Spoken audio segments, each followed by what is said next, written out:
بسم الله الرحمن الرحيم. عمر نبينا صلى الله عليه وآله وسلم 25 سنة، ولأول مرة يخرج بتجارته، تجارة غيره لأول مرة، تجارة لسيدة قريش، لخديجة. خديجة تعلم أن هذا هو أفضل من يخرج بتجارة لها، لكن تريد أن ترى ما الذي سيحصل. وسألت وأخبرت ميسرة غلامها: لا تفارقه، وأخبرني بكل شيء، كل شيء يصير خبرني عنه. خرج النبي بالتجارة إلى الشام. في طريقهم وصلوا إلى قرب صومعة لراهب، كان أهل الكتاب منتشرون. هذا الراهب اسمه نسطور. فلما وصلت القافلة قرب هذه الصومعة، جلس النبي تحت ظل شجرة بعيدة، جلس تحت ظلها. فخرج الراهب يرقبه من بعيد. شوف من هذا الرجل الذي جلس تحت ظل هذه الشجرة. فاقترب منه يراقبه، يشوف بعض صفاته، فعرف أن ميسرة غلامه، غلام متكفل بخدمته. فذهب إليه وسأله، قال: أنت معه؟ قال: نعم. قال: أخبرني عن هذا الرجل. أخبره اسمه، وأين يعيش، من أهل الحرم، من أهل قريش، في مكان كذا، من أبناء كذا، أبوه متوفى. قال له: أفي عينيه حمرة؟ قال: نعم، لا تفارقه. قال: لما تسألني؟ ليش تسألني هذه الأسئلة؟ قال: هذه الشجرة كل نبي مر عليها، مر على هذا المكان، جلس تحتها. أي نبي يمر في هذا المكان لابد وأن يجلس تحت هذه الشجرة، قدر الله. ورأيت بعض صفاته فلعله هو نبي آخر الزمان. هذا راهب آخر غير بحيرة يقول هذا الكلام. وتواترت الأخبار من الرهبان والأحبار ومن أهل الكتاب ومن بقاياهم ممن حفظ الكتاب أن هذا هو زمان هذا النبي الذي سيخرج. وصل النبي بتجارته إلى الشام فاشترى، حتى جاءه رجل يفاوضه في الثمن وفي البضاعة. قال له لما عرف أنه من مكة ومن قريش، قال: احلف باللات والعزى، احلف بكذا وكذا.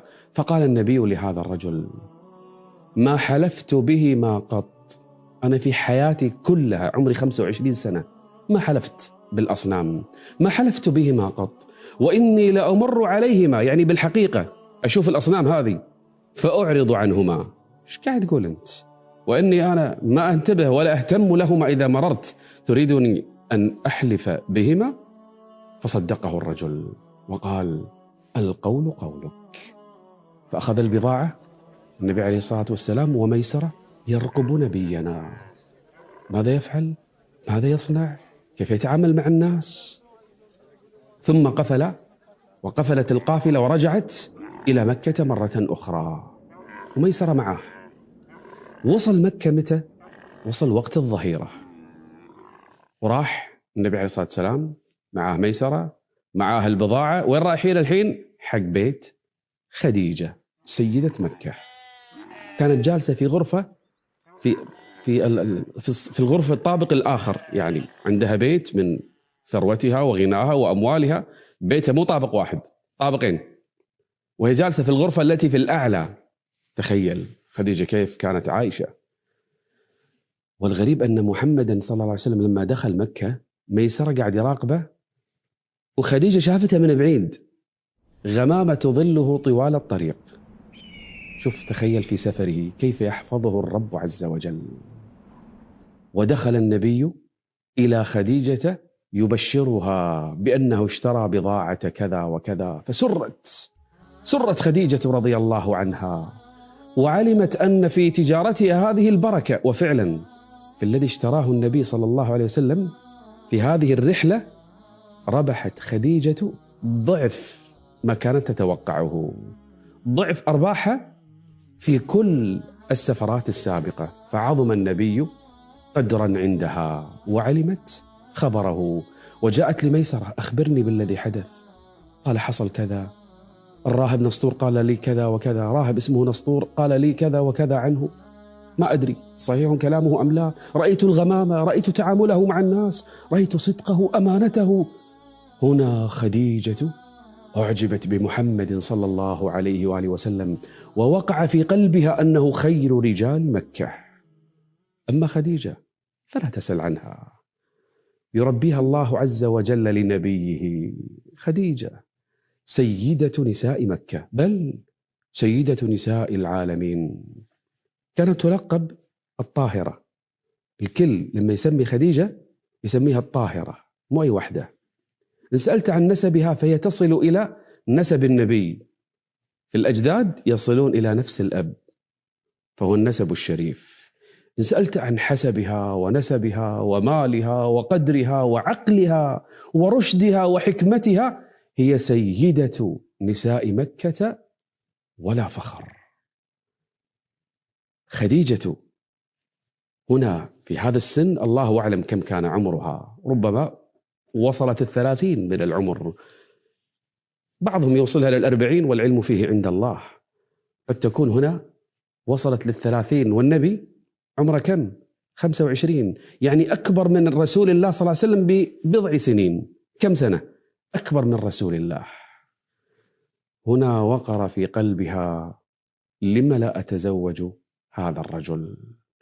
أصدق الرجال، أأمن الرجال، أعف الرجال، أفضل الرجال، سيد شباب مكة، لما لا يكون زوجا لي؟ مع أن خديجة في هذا العمر وكانت قد تزوجت من قبل، كل رجال مكة يتمنون الزواج منها، بل كان الرجال وساداتهم وأشرافهم من خارج مكة تشرئب أعناقهم للزواج من هذه السيدة، لكنها أبت ولم تختر إلا أفضلهم وسيدهم. ففكرت بعد رجوعه من الشام بشهرين بس أن تفتح الموضوع لنبي الله لمحمد صلى الله عليه وآله وسلم. بس شلون تفتح له الموضوع؟ كان عندها صاحبة، وهذه الصاحبة اسمها نفيسة، نفيسة بنت أمية أو بنت منية حسب الروايات. نفيسة صديقة لمن؟ لخديجة رضي الله عنها، صديقتها المقربة الخاصة. فقالت لها: سمعت بمحمد؟ قالت: نعم. تعرفين صفاتي؟ قالت: نعم. أخبرتها بأن فيه كذا وكذا. ثم قالت لنفيسة: ما رأيك لو تعرضي عليه فكرة الزواج مني؟ ماذا؟ قالت: نعم. اذهبي واجلسي معه وكلمي، افتحي له الموضوع لعله يقبل. شوف الآن العادة الرجل هو الذي يفتح الموضوع، لكن لأن خديجة أكبر منه وعاقلة وحكيمة، وهي سيدة نساء مكة، وهي صاحبة أموال أدارت هذه الأموال بنفسها، فهي بلغت القمة في العقل والحكمة والرشد، والموضوع فقط فتح باب. فذهبت نفيسة إلى محمد فجلست معه وقالت له: يا محمد. قال: نعم. قالت: ما الذي يمنعك أن تتزوج؟ قالت: ليش ما تتزوج؟ فقال رسول الله صلى الله عليه وسلم: قال: ما بيدي ما أتزوج، يعني ما عندي الأموال اللي أتزوج فيها، عندي أموال بسيطة للحين، توني بادئ في التجارة. فقالت له: فإن كفيت ذلك، لو الأموال لا تحاتيها، الأموال موجودة، ودعيت إلى الجمال والمال والشرف والكفاءة، ألا تجيب؟ لو وحدة عندها المال والجمال والشرف والكفاءة وتريد الزواج منك، هل تجيب؟ فقال لها: ومن هي؟ من هذا اللي تتكلمين عنها؟ فقالت: إنها خديجة. خديجة اللي كل رجال مكة وخارج مكة يتمنون فقط أن يتقربوا إليها من رشدها وعقلها وحسبها ونسبها ومالها وجمالها، جمعت كل شيء. فقال: وكيف لي بذلك؟ فقالت: الأمر علي، أنا أفعل. فقال النبي صلى الله عليه وآله وسلم: إذن فافعلي. فأسرعت نفيسة إلى من؟ إلى خديجة تبشرها بالخبر. أريدك أن تتصور نبينا عليه الصلاة والسلام محمد عمره 25 سنة، سن الزواج، حال كأي إنسان في الأرض في هذا العمر، وبدأ يكون نفسه ويخرج في التجارة وبدأ يجمع بعض المال، لكن تأتيه سيدة نساء مكة وتقول له أنا مستعدة للزواج بك. الأمر يعني مفرح.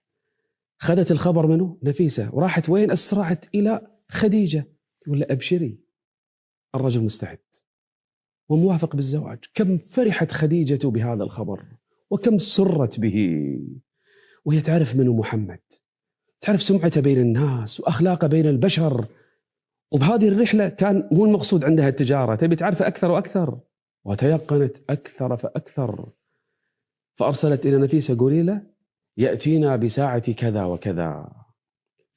يقال والله أعلم أن أبو خديجة خويلد بنت خويلد كان قد توفي في حرب الفجار، فأرسلت إلى من؟ إلى عمها اسمه عمرو بن أسد، فقالت له يا عم أن محمدا يريد الزواج بي وأريدك أن تستقبله. طبعا موافق العم ومستعد، والنبي راح كلم منه؟ راح كلم عمه.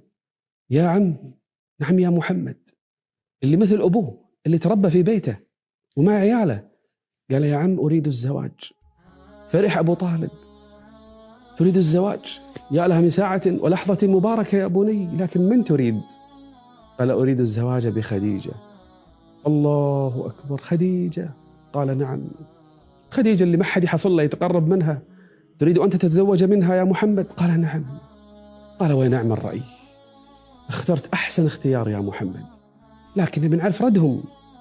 أخذ معاه منه؟ أخذ معاه حمزة وبعض كبار قريش. حمزة عم النبي، أبو طالب عم النبي، والنبي موجود محمد عمره 25 سنة، ومعه بعض رجالات قريش. وين رايحين؟ حق عم خديجة.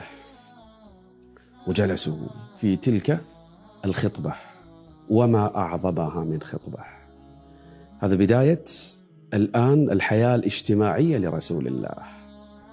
ما قبل كان مرحلة الطفولة، مرحلة الشباب، مرحلة الاجتهاد والبذل، مرحلة رعي الغنم والصبر عليه، مرحلة التجارة، مرحلة الحرب، مرحلة المفاوضات، مراحل مر فيها النبي.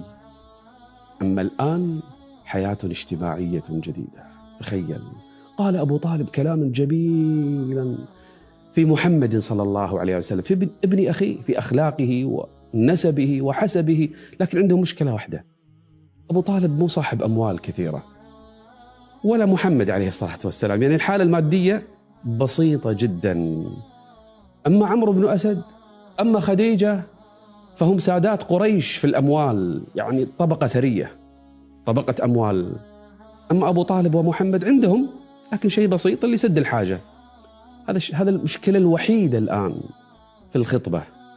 لكن بعد ما انتهى من خطبته أبو طالب، قال عمه وولي خديجة لأبي طالب، قال والله هذا البضع لا يقرع أنفه، يعني هذا النسب وهذا الحسب ما حد يقدر عليه، يعني أنا يكفيني هذا الحسب وهذا النسب وهذا الخلق، هذا البضع لا يقرع أنفه. ففرح الجميع وسر رسول الله وسرت خديجة بهذا الخبر أن الخطبة بدأت على خير، وأن الطرفان قد اتفقا. ومرت الأيام حتى جاء وقت الزواج. زواج من؟ زواج خير البشر. زواج من؟ زواج خير من وطئت قدمه الثرى. زواج من؟ زواج محمد صلى الله عليه وآله وسلم. زواجه بمن؟ بالسيدة نساء العالمين. زواجه بمن؟ بالحبيبة المحبوبة خديجة. زواجه بمن؟ بالعاقلة الرشيدة. زواجه بمن؟ بالسيدة الطاهرة المطهرة، إنها خديجة وما أدراك ما خديجة، سيكون لها شأن عظيم يا محمد. إنها أم أولادك، إنها التي يسلم عليها جبريل، إنها التي سيبني الله لها بيتا في الجنان، إنها خديجة. ذكراك وحبك يا رسول الله إلى نهاية العمر سيبدأ الآن. إنها خديجة خير من ستعينك وتواسيك يا محمد. إنها خديجة ستكون أول الداخلين في الإسلام من كل البشر. إنها خديجة أفضل من ستساندك في العبء الكبير الذي سيأتي عليك. لحين عمره 25 سنة، تو الناس على البعثة، لكن الآن تبدأ الحياة الاجتماعية. وفعلا حدث الزفاف وولمت الولائم ونحروا عليها جزورا أو جزورين وذبحت الذبائح واجتمع الناس وفرحت قريش، ودخل النبي صلى الله عليه وآله وسلم بحبيبته خديجة. فما أعظمه من بيت وما أجمله من مكان، راح إلى بيتها ورزقه الله عز وجل بالأولاد والبنات. أولاد من؟ أولاد محمد صلى الله عليه وآله وسلم، كلهم رزقوا ممن؟ من خديجة، إلا واحد بس، إبراهيم من ماريا، راح تجي قصتها. لكن هذه الزوجة الرؤوم الحنون، أم أولاد من؟ أم أولاد حبيبنا. أول ولد رزقه الله منها ذكر سماه القاسم، ولهذا لقب نبينا محمد أبو القاسم. ثم جاءته ابنة جميلة سماها زينب. ثم رزقه الله عز وجل بعد زينب رقية، فما أجملها من بنت وراءها بنت. ما كان النبي عندما يرزق بالبنت يولي وجهه مسودا وهو كظيم، بل كان يفتخر وكان يفرح بأن رزقه الله تلك البنات. ثم بعدها رزقه الله عز وجل أم كلثوم، الله. ثم رزقه الله عز وجل فاطمة، يعني ولد ذكر ثم 4 بنات. هؤلاء الخمسة كلهم رزقوا ورزقه الله عز وجل من خديجة، كلهم قبل بعثته. 5، القاسم ثم 4 بنات.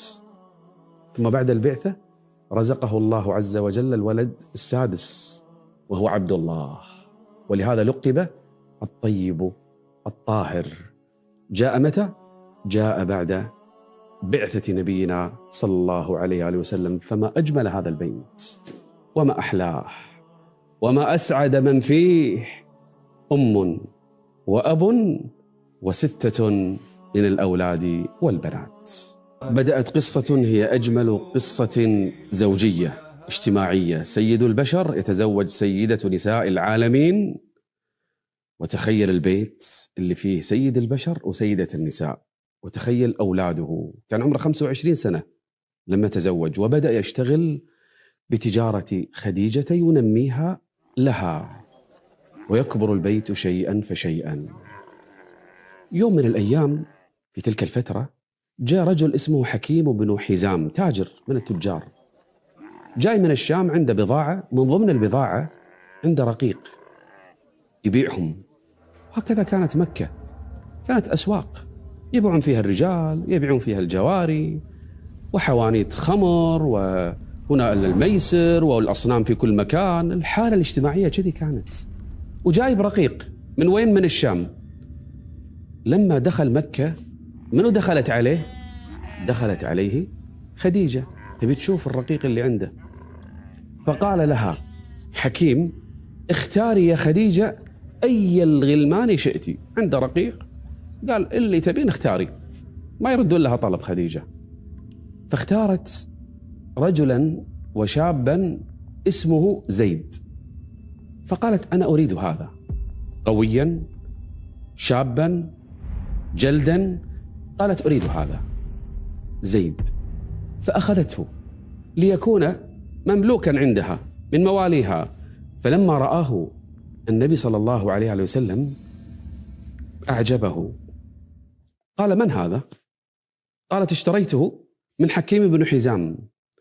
فسأله: ما اسمك؟ قال: اسمي زيد بن حارثة. وكان صغيرا في العمر. فلما أعجب النبي به يريده خادما له، قالت له خديجة: وهبتك إياه ليكون خادما لك يا محمد. فلما أخذه النبي صلى الله عليه وسلم من خديجة، احفظ الاسم زيد، قال له محمد صلى الله عليه وسلم: قال: أنت حر لوجه الله، أعتقتك. ثم قال: وماذا ستصنع الآن؟ قال: أريد أن أتبناك. وكانت في قريش عادة اللي يتبنى ولد يسمونه بشنو؟ باسمه. فسمي زيد ابن محمد. هذا زيد وهو غلام صغير وهو فتى صغير سمي زيد ابن محمد لأن النبي تبناه. وكانت هذه عادة عندهم في قريش في الجاهلية. أبوه شو اسمه؟ زيد.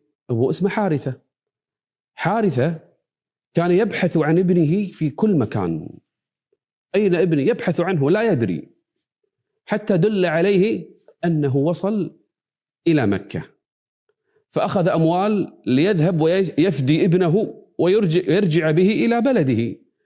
أخذ الأموال وجاب أخوه بعد فترة من الزمن، درى أنه بمكة، أخذ المال ويا أخوه وصلوا وين؟ إلى مكة. دخل حارثة وأخوه، فقيل له بعد أن سأل، قالوا إن ابنك زيد عند محمد ويسمى زيد بن محمد الآن. قال: هذا ابني. قالوا: الآن ظل سنوات الآن عند محمد. فذهب ودخل حارثة على النبي وأخوه، فقال: يا ابن عبد الله، يا ابن عبد المطلب، يا ابن هاشم، يا ابن سيد قومه، أنتم أهل الحرم، أنتم جيرانه وعند بيته، تفكون العاني، تطعمون الأسير. جئناك في ابننا الذي هو عندك، فامنن علينا وأحسن إلينا في فدائه، فإنا سنرفع لك في الفداء. فقال النبي صلى الله عليه وسلم: من ابنكم؟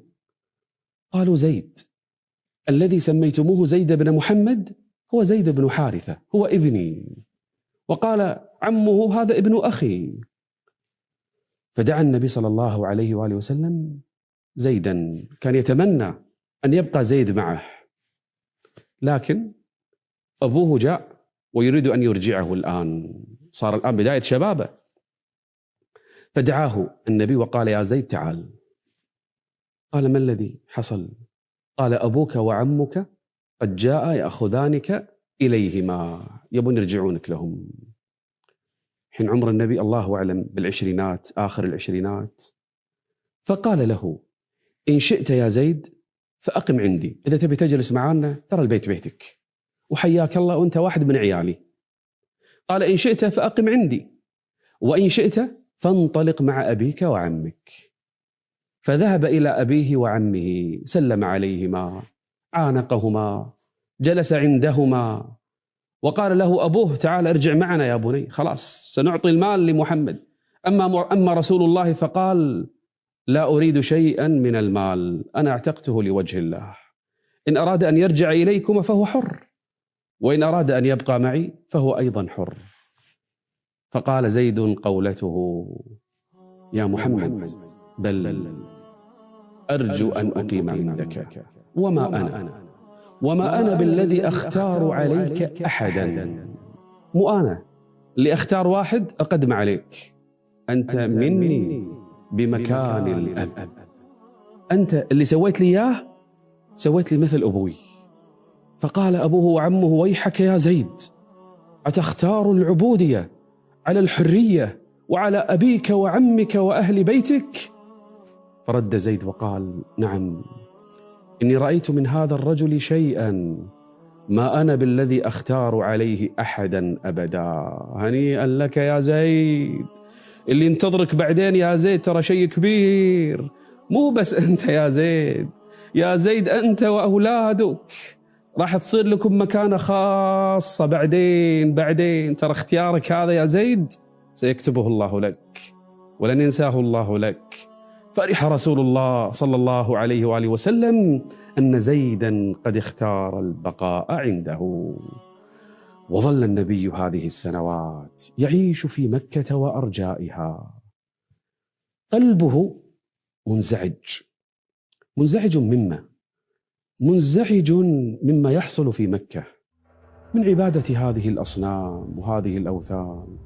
ينظر للناس يقربون إليها القرابين ويستقسمون بالأزلام ويفعلون ما يفعلون. تأتي المريضة تريد الشفاء من هذه الأصنام، وهذه تريد الولد، وهذا يريد المال والرزق، والنبي ينظر إليها وقلبه مشمئز من هذه الأصنام، لا يقترب منها ولا يتقرب إليها أبدا، بل يبغضها. في حياته ما مس صنما ولا أقسم به ولا رفع قدر صنم أبدا. وبس الأصنام، حتى سوالف أهل مكة، الكهنة والعرافين والسحرة والجن والشياطين، كان يبغضها غاية البغض مع أنه لم يوحى إليه شيء. وكان يقول لخديجة أحيانا، زوجته حبيبته، أي خديجة والله لا أعبد اللات، والله لا أعبد العزى أبدا، يعني بحياتي ما راح أعبد هذه الأصنام. تدرون شو ترد عليه خديجة؟ تقول له خديجة لأن مثله أيضا غير مقتنعة بهذه الأصنام وهذه الخرافات. تقول له خديجة العاقلة الرشيدة الحكيمة، تقول له يا محمد خلي عنك اللات، خلي عنك العزى، يعني اتركهم، لا تقترب لا من الأصنام هذه ولا من الأصنام هذه. وكان النبي لا يقبل أبدا أن تقدس هذه الأصنام، لكن لا يدري كيف الطريق إلى من؟ إلى ربه جل جلاله. هذا العمر 20 30 قضاه النبي مع سيدة النساء في ذلك البيت، يربي أولادا وبنات سيكون لهن شأن عظيم. بسم الله الرحمن الرحيم. محمد صلى الله عليه وسلم أراد الله عز وجل له أن يتعلم كل شيء، لكنه لا يقرأ ولا يكتب. أراده أن يكون نبيا بالقراءة والكتابة أميا لأمر أراده الله عز وجل. بل حتى الشعر، شفتوا الشعر اللي في مكة كانوا يفتخرون به، لأن في أناس ينظمون الشعر ويقولون الشعر. أراد الله له ألا ينظم شعرا أبدا. وما علمناه الشعر وما ينبغي له. يحب يسمع الشعر، يحب الناس تقول الشعر الجميل عنده، لكن هو يقول شعر لا، ويحفظ أساطير قديمة لا، يقرأ لا. ليش يا رب؟ راح نعرف ليش. بل كان يمر النبي في مكة وهو يمشي، يمر على حوانيت الخمور الكثيرة التي انتشرت في مكة. بل صار الناس يفتخرون بالخمر ويسمونها بأسماء كثيرة ويرتجزون فيها بالشعر، يعتبرونها من المفاخر. أما النبي لم يشرب في حياته قط، برأه الله وسلمه الله وعافاه الله من شرب قطرة خمر واحدة في حياته. كان يكره الخمور، بل يكره الفواحش وحفلاتهم ومجونهم وفحشهم، كان يكرهه منذ صغره. عصمه الله.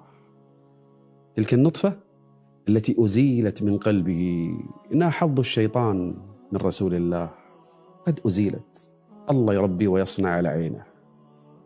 يكبر شيئا فشيئا. يجي وقت الحج، أهل مكة كانوا يقولون أهل قريش إحنا ما نطلع من الحرم، إحنا أهل الحمص، إحنا لا، إحنا غير عن الناس الحجاج من برا.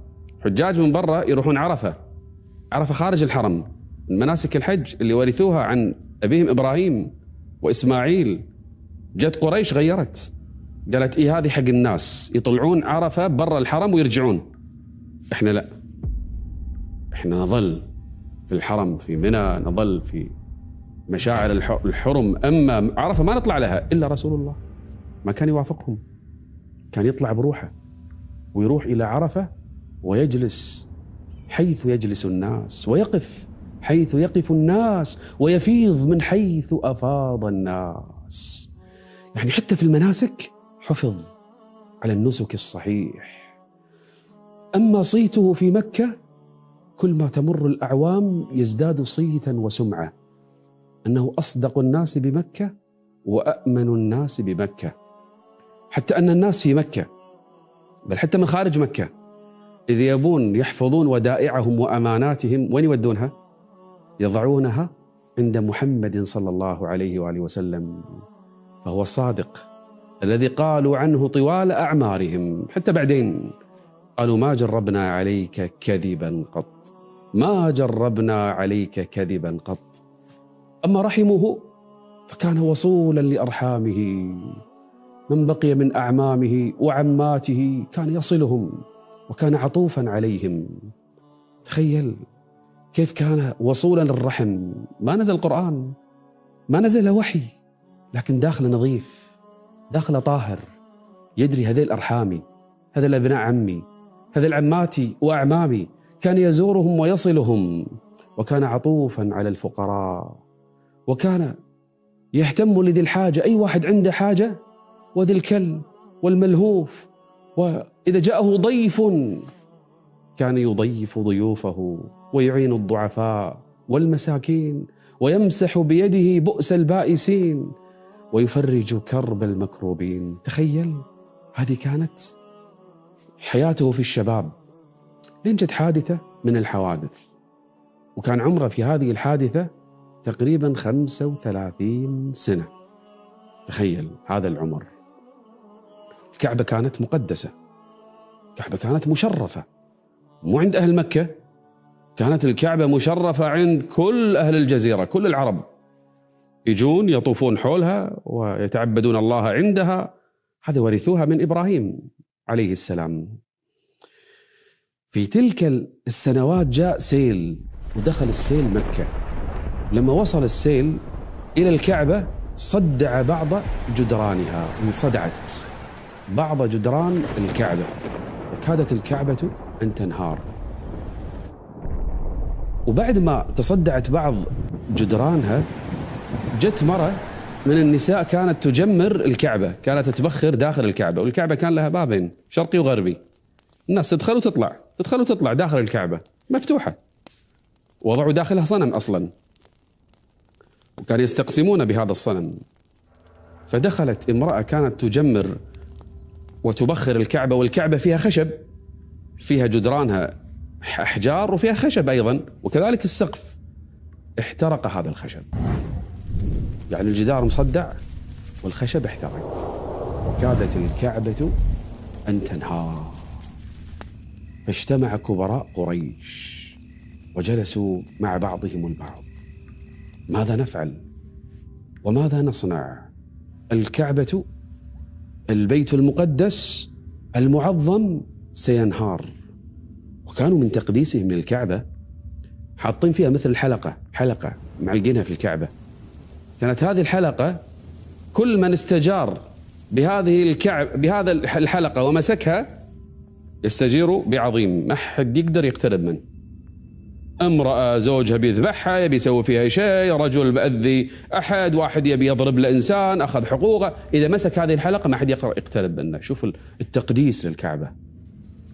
وقبل 35 سنة شنو صار؟ جاءوا أصحاب الفيل يريدون هدم الكعبة، وقريش شافت بعينها شنو سوى رب العالمين بهم، وكيف جاءت الطير الأبابيل. لكن الكعبة الحين ستنهدم بروحها، شنو يصير لو سقطت جدران الكعبة؟ فقال بعضهم لبعض ما رأيكم أن نهدم الجدران ونعيد بناءها؟ خاف أهل مكة. إيش تقول؟ نهدم الكعبة؟ أنت شفت شنو صار في أبرهة؟ أنت شفت شنو صار في الفيل وجيشه وأصحاب الفيل؟ تريدنا بأنفسنا نهدم الكعبة؟ قال نعم، نهدم الكعبة ونبنيها مرة أخرى. خاف أهل مكة من هذا الرأي. قريش بين رأيين: نخلي الكعبة على ما هي وقد تنهار لوحدها، تسقط جدرانها، أو نهدمها ونبنيها مرة أخرى، لكن خايفين. منو تكلم؟ رجل كبير بالسن، عمره 70-80 سنة، من أشراف مكة، اسمه الوليد بن المغيرة المخزومي. هذا كان له دور في الحفاظ على الكعبة. كانت كما قيل قريش بأجمعها كانت تكسو الكعبة عاما وهو يكسوها بنفسه عاما آخر. كان مسخر أمواله للكعبة. فقال لهم الوليد، الكل خايف الحين، قال: ما تريدون بهدمكم وبنائكم؟ ألستم تريدون بهدمها الإصلاح، أم أنكم تريدون الإساءة للكعبة؟ قالوا: لا والله، يعلم الله أننا لا نريد إلا الإصلاح. فقال الوليد: إن الله لا يهلك المصلحين. تخيل، رجل من أهل مكة في الجاهلية، من عباد الأصنام تراها، لكن لا زال تقدير رب العالمين موجود في قلوبهم. هم مشركون يؤمنون بالله، لكن أشركوا معه الأصنام. فقال لهم الوليد بن المغيرة: إن الله لا يهلك المصلحين. يعني ما رأيك؟ قال: أن نفعل، نهدم الكعبة ونبنيها مرة أخرى. قالت قريش: إحنا ما نقدر. تبي أنت تتقدمنا؟ تفضل. نخاف، لأن مو بس أبرهة، أكثر من شخص أراد أن يعتدي على الكعبة فأهلكه الله عز وجل وعذبه. كانوا يقولون هذه القصص قريش، فخافوا. قال: يا وليد أنت ابدأ. قال: أنا رجل كبير بالسن، يحصل لي ما يحصل، إن حصل لي ما حصل كفيتم، خلاص أنا مت، أنتم كفيتم الشر، وإن لم يحصل لي شيء فقد حصل المقصود من بناء الكعبة. فأخذ الرجل الكبير بالسن معوله وصعد على شيء وبدأ، وقريش تطالع تراقب، وبدأ يضرب بمعوله الأحجار، بدأ يضرب الأحجار وبدأ يضرب، وقريش تنظر، حتى كاد أن يسقط، لأن الحجر اللي واقف عليه اهتز بغى يطيح. فخافت قريش، قال: سينزل العذاب الآن. فقام مرة أخرى وبدأ يضرب ويضرب، وقريش تراقب، كل قريش رجالها والنساء يطالعون خايفين. وبدأ يضرب وبدأ يضرب حتى سقط الجدار. بدأ يضرب وبدأ يضرب، ويقول لقومه، لأهل قريش: قوموا فساعدوني. ما حد قام، ترى كانوا خايفين للحين، ينتظرون عقوبة الله تسقط على الوليد، والكل خايف. حتى انتهى النهار ولم يقم معه أحد أبدا، كلهم ناطرين ينزل عليه العذاب من الله، هدم الكعبة. فقال لهم: ما فعلتم شيئا؟ رأيتم أنا ما حصل لي شيء، ليش ما قمتم وهدمتم معي؟ قالوا: لا، ننتظر اليوم الثاني، نبي نتأكد أن الله لا ينزل عليك عقوبته. تدري إنهم انتظروا ليلة كاملة ما لمسوا الكعبة، حتى جاء اليوم الثاني، ولما طلعت الشمس قام الوليد وذهب بمعوله ليهدم مرة أخرى. فقامت قريش معه، وبدأ كلهم بهدم الكعبة التي لا يريدون بهدمها إلا الإصلاح، وهم يقولون: اللهم إنك تعلم أننا لا نريد إلا خيرا. هدموا جدر الكعبة. الكعبة شكلها ترى ما كان نفس الشكل اللي حنا نشوفه الآن، كانت أطول. شفتوا الحجر الآن اللي برا القوس، ترى هذا كله كان داخل الكعبة. هدموا الآن الجدران، وصلوا وين؟ وصلوا إلى الأساس. يقولون وصلوا إلى الأساس الذي بنى عليه ورفعه من؟ إبراهيم الخليل. وصلوا إلى هذا الأساس، وكانت الحجارة كبيرة ضخمة، الحجر الواحد بحجم الناقة الكاملة، تخيلوا الحجر الواحد، ولونها أخضر.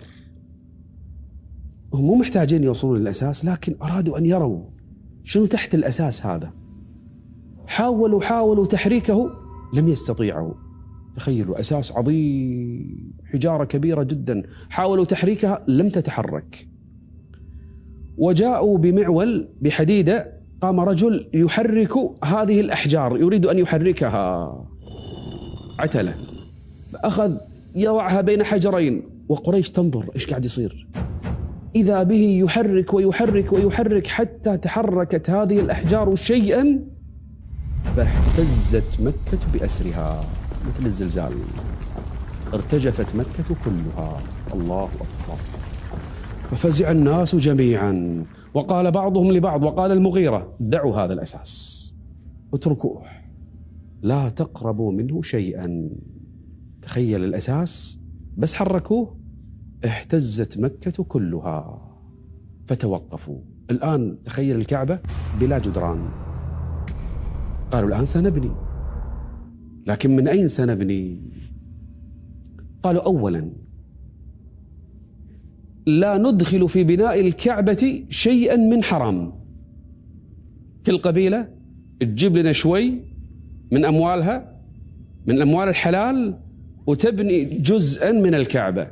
هذا الجدار قبيلة كذا، هذا الجدار قبيلة كذا، هذا الجدار قبيلة كذا، بشرط ألا يأتون بمال لبناء الجدار إلا من الحلال الطيب، لا مهر بغي ولا ربا ولا مظلمة من أحد من الناس. تقول لي مشركين؟ إيه مشركين.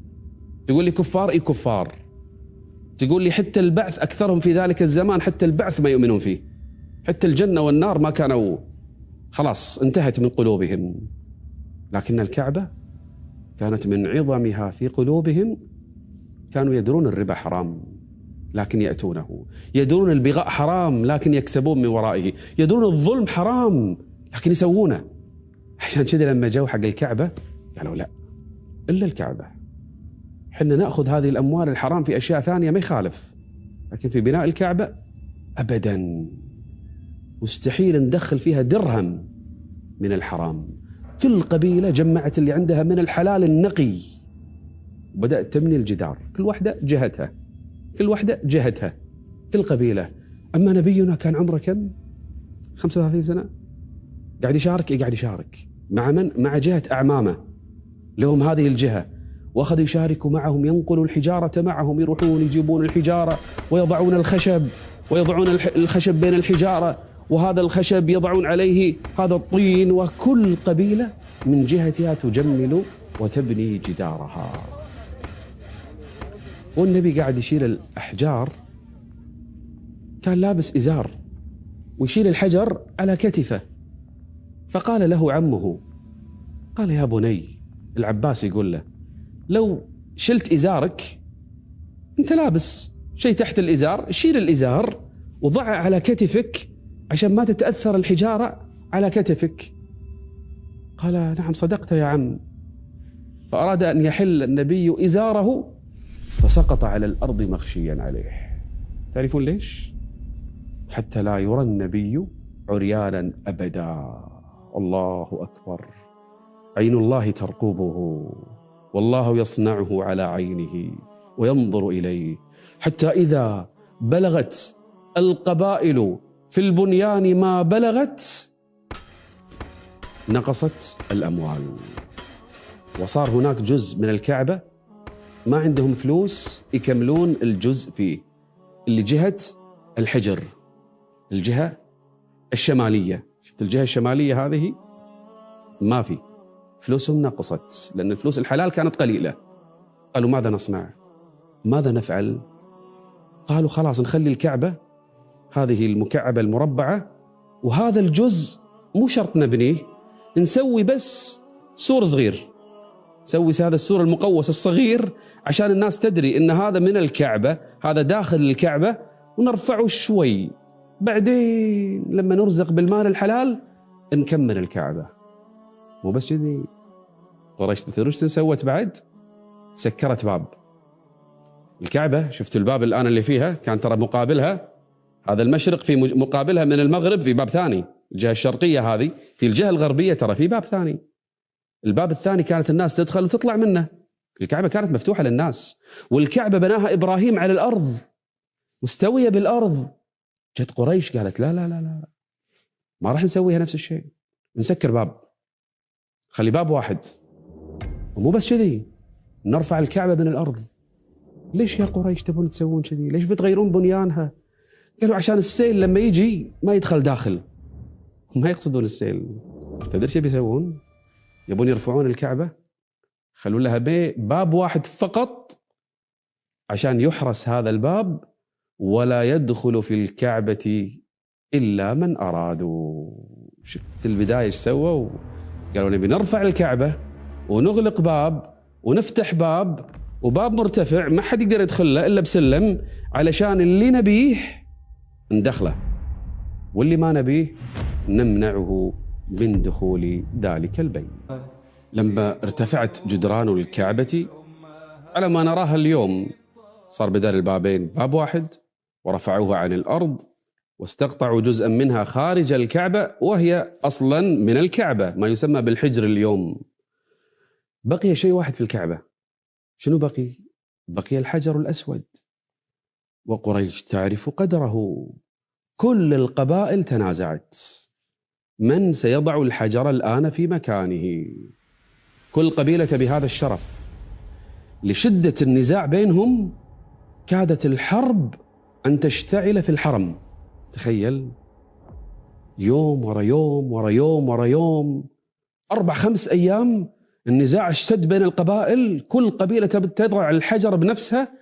كادت أن تقع مقتلة في مكة، لين جاهم أبو أمية ابن المغيرة، وهو أسن قريش، كان أكبرهم عمرا. قال يا معشر قريش، تريدون أن أحكم بينكم؟ قال وما حكمك؟ قال اجعلوا بينكم فيما تختلفون فيه أول من يدخل عليكم من باب بني شيبة. كان الحرم فيه أبواب، باب كذا باب كذا، في باب اسمه باب بنو شيبة. قال أول من يدخل عليكم من باب بني شيبة اجعلوه حكما بينكم. راضين؟ ما حد يدري من راح يدخل. قالوا نعم، قبلنا، خلاص كل راضي، الكل راضي. كلهم عيونهم وين؟ على ذلك الباب. واشرأبت الأعناق وذهبت الأبصار تنتظر من سيكون هذا الداخل. فجأة فإذا بأصدق الناس وأأمن الناس وأعقل الناس وسيد البشر، الله يعطيه هذه المزية، فيدخل بنفسه. من؟ إنه محمد ابن عبد الله. فقيل لبعضهم البعض أتقبلون به؟ الكل قبل. قالوا رضينا به حكما وعدلا. من ما يرضى بمحمد في ذلك الزمان؟ ترى كلهم كانوا يقبلون بحكمه. كم عمره؟ 35 سنة، راقب العمر الحين. فجلس معهم، عرف النزاع، فقال لهم هلم إلي ثوبا، جيبوا لي ثوب. وضع الثوب على الأرض. وين الحجر؟ هذا الحجر. فذهب بنفسه بيده الشريف، فأخذ بيده الشريفة الحجر ووضعه على الثوب.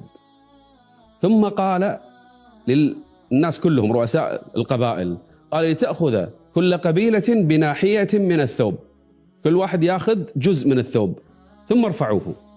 فرفعوه. قال وامشوا معي.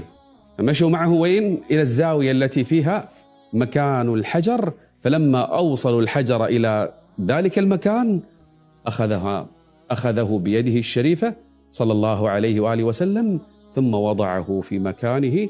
ورضيت القبائل كلها بما فعله من؟ الحبيب صلى الله عليه وآله وسلم. الله أكبر، بنيت الكعبة. في هذا العمر النبي عليه الصلاة والسلام في أواخر الثلاثينات بدأت تحصل أشياء ليست فقط في الأرض. أما الأرض فقد تهيأت، أما الأرض فقد تجهزت. ماء زمزم الذي انقطع مئات السنين ها هو ينفجر مرة أخرى.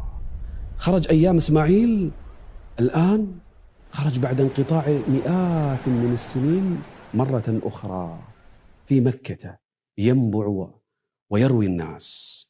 والكعبة قد حفظت ودمر الجيش وأهله، وردعت الفيل وأصحابه، وامتلأت السماء بالجنود من الطيور. والكعبة بنيت مرة أخرى. الأرض تتهيأ الآن وتتجهز. أما السماء نفس الشيء، بدأ تحصل فيها الغرائب، وبدأ تحصل فيها الحوادث. بدأت الشياطين التي تسترق السمع وتقعد في السماء تسترق الأخبار من السماء فتوصلها للكهنة والعرافين. بدأت النجوم ترميهم والشهب تحرقهم. وأنا كنا نقعد منها مقاعد للسمع. بدأت النجوم والشهب تزداد وتحرق الشياطين. وأنا كنا نقعد منها مقاعد للسمع فمن يستمع الآن يجد له شهابا رصدا. راحوا حتى حق إبليس يشتكون له، يقولون وأنا لا ندري، ما ندري ايش قاعد يصير في السماء. وأنا لا ندري أشر أريد بما في الأرض أم أراد بهم ربهم رشدا. اشتكوا حق منه؟ حق إبليس بنفسه. وإبليس يقول لهم انتشروا في الأرض وروحوا شوفوا، هذا أمر إما حدث أو سيحدث. لا، أراد بكم ربكم رشدا، وأراد الله بالأرض رشدا، وأراد الله شيئا جديدا سيحصل في الأرض. أما نبينا صلى الله عليه وآله وسلم بدأ يشعر بأشياء غريبة تحصل له.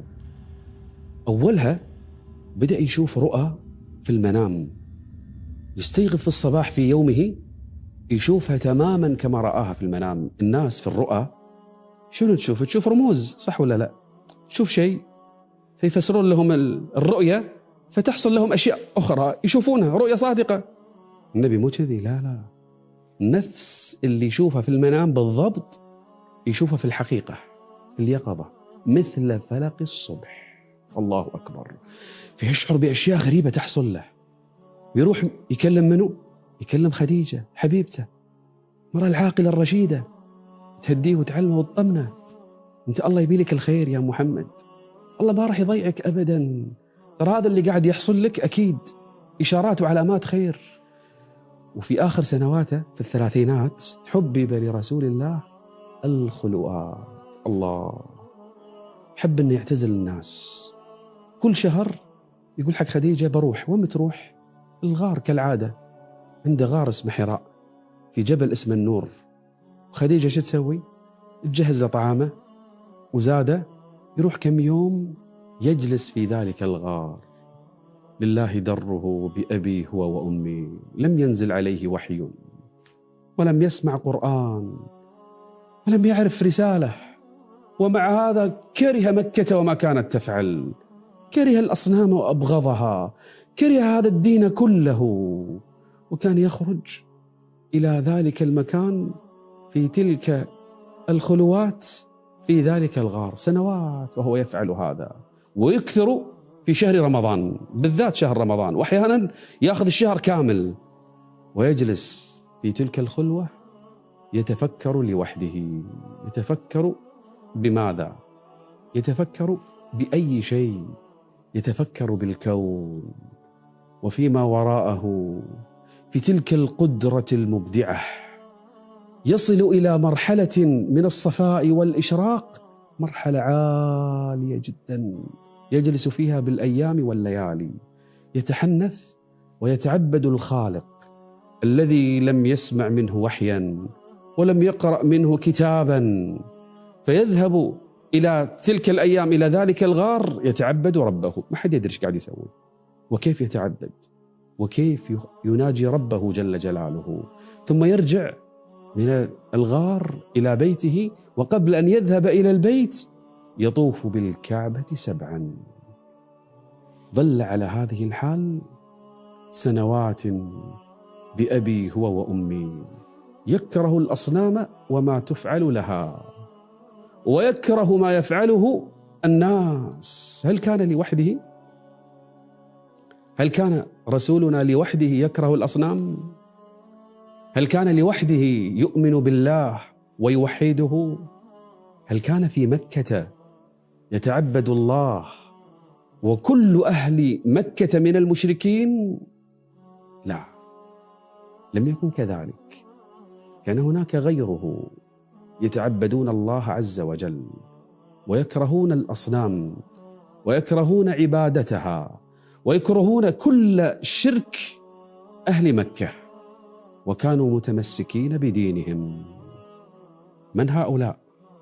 وكيف نجوا بدينهم؟ وماذا صنعوا؟ وكيف تمسكوا بتوحيدهم؟ النبي يختلي بربه وتأتيه الرؤى، السماء تتجهز، الأرض تستعد، البقايا الباقية لا زالوا على التوحيد متمسكين. ماذا يريد الله لأهل الأرض في ذلك الزمان؟